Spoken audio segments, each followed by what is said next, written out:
Apa baldarım iş kalat alacakta işim kalat de. Özünün işini aybay sürçü.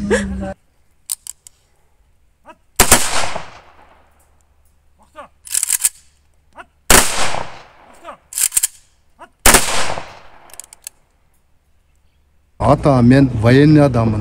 Meni bespokойт ете бербе. Макул bir жумада bir звонок etip tur жок дегенде мен Балдары менен да атасын жакшы көрчү эле. Атам сагындым, атам качан келет, атам менен сүйлөшөм деп. өзүнүн солдаттарын таштап өзү кетсе, буга дагы уже нерде канча деген эме кылат. Вот ошон үчүн мекенчил болуш керек, раз ушунчалык болгондон кийин. Мен ошону тарбиялаганмын аларды. Биринчи орунга мекенде болот эле да, ошого татыктуу кетти го деп ойлойбуз да. Өзүнүн дагы эриктигине ошого татыктуу кетти да.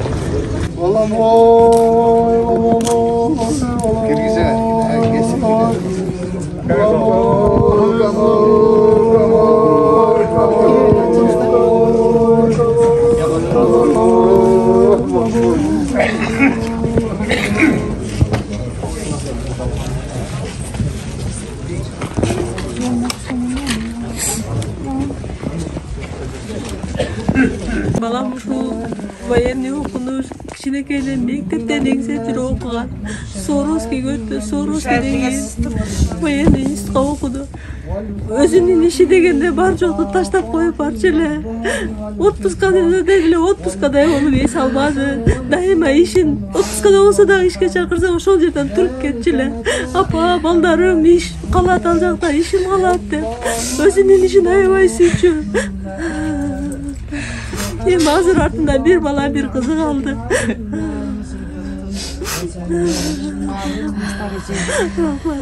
Мекенде барлық жүрөбүз кайшып турат. Анан мен бир чети ушундай балага сыймыктан отабыз. Ойлоп отук эле.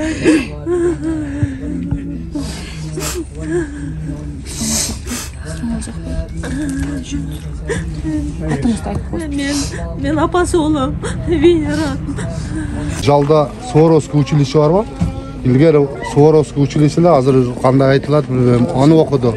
4 жыл мына Фрунзе араста военный институт ошол жерде окуду. Одан биринчи жылы мына Жаллабатта иштеди, Скорпиондо 2 жыл.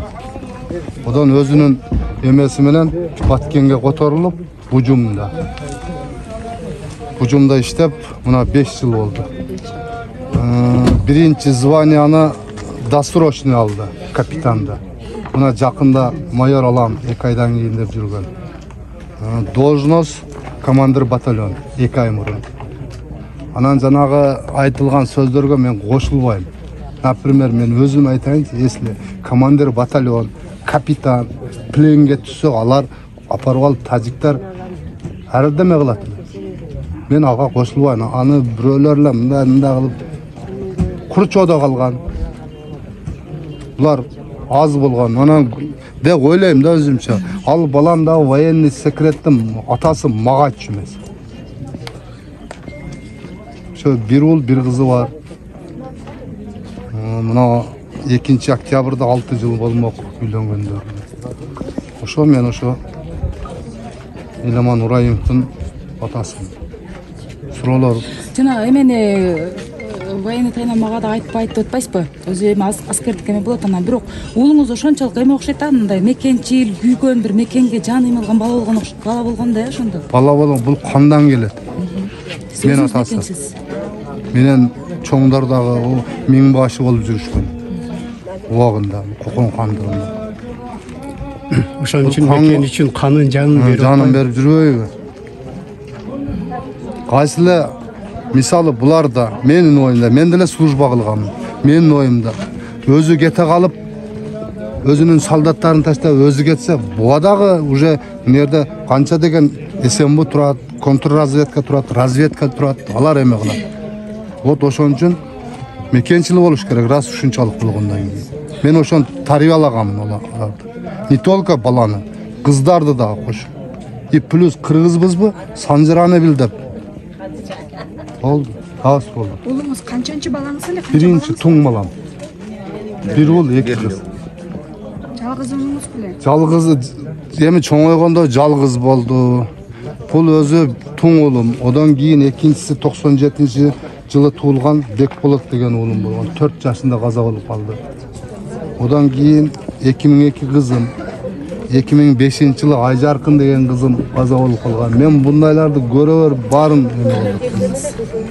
Hani en kiçinekem Ayturgan 2009-жылы. Hazır 8-ci klassda. Oğlunuz менен акыркы жолу качан сүйлөштүңүзмү?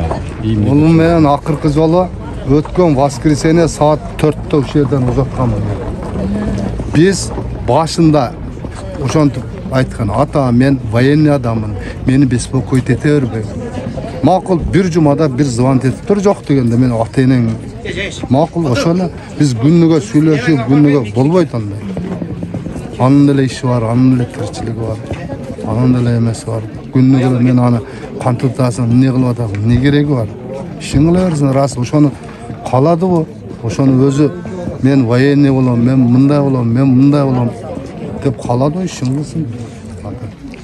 Баткенде канчадан бери кызмат өтүп жүргөн? Быйыл 5-жылда, бул 2000 канчанчы жылы бүттү? 2017 иштеп жүргөн. 17 иштеди да.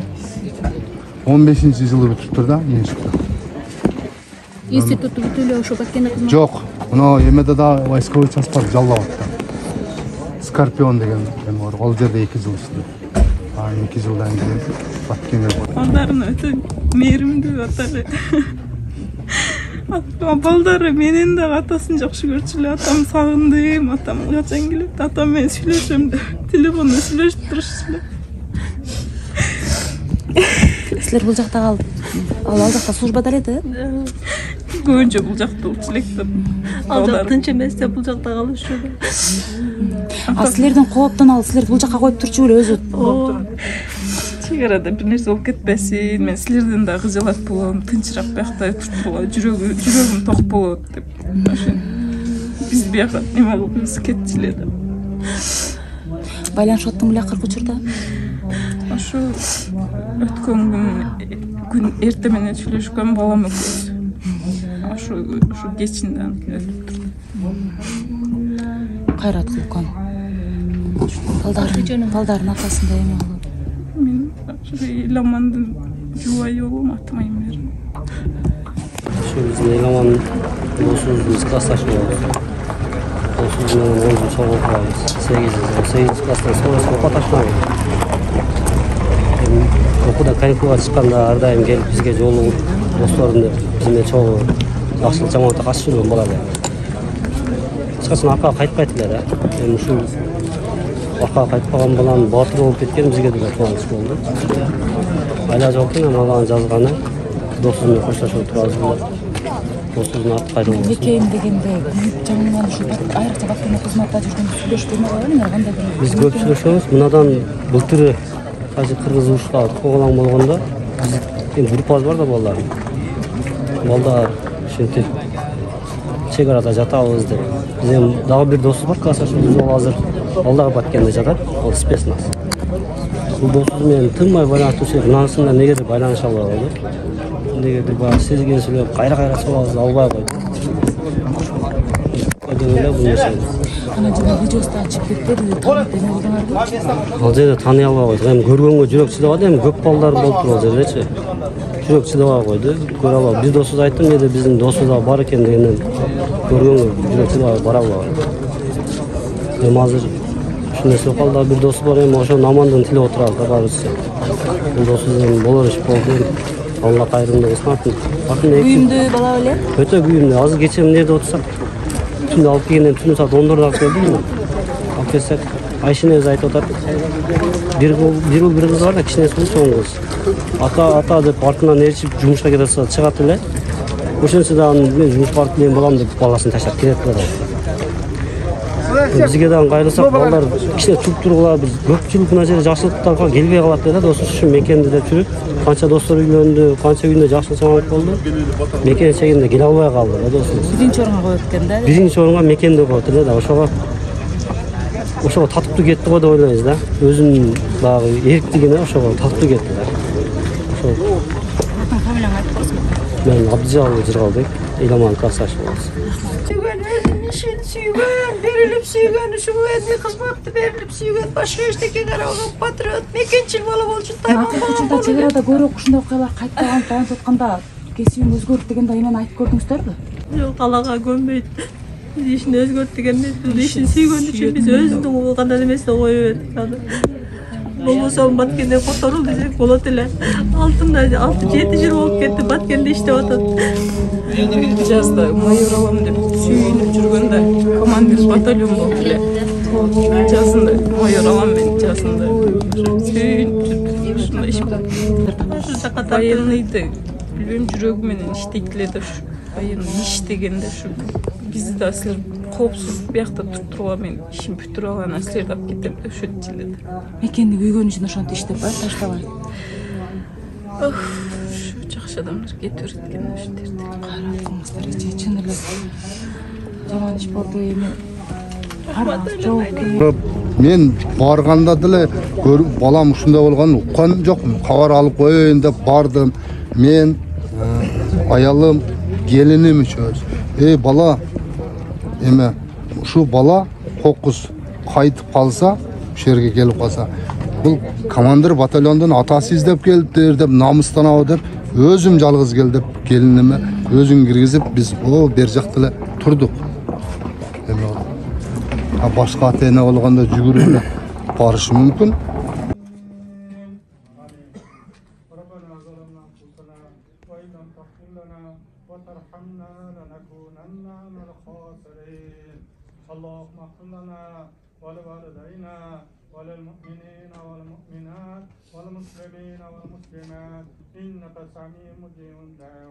ربنا آتنا في الدنيا حسنة وفي الآخرة حسنة وقنا عذاب النار برحمتك يا أرحم الراحمين.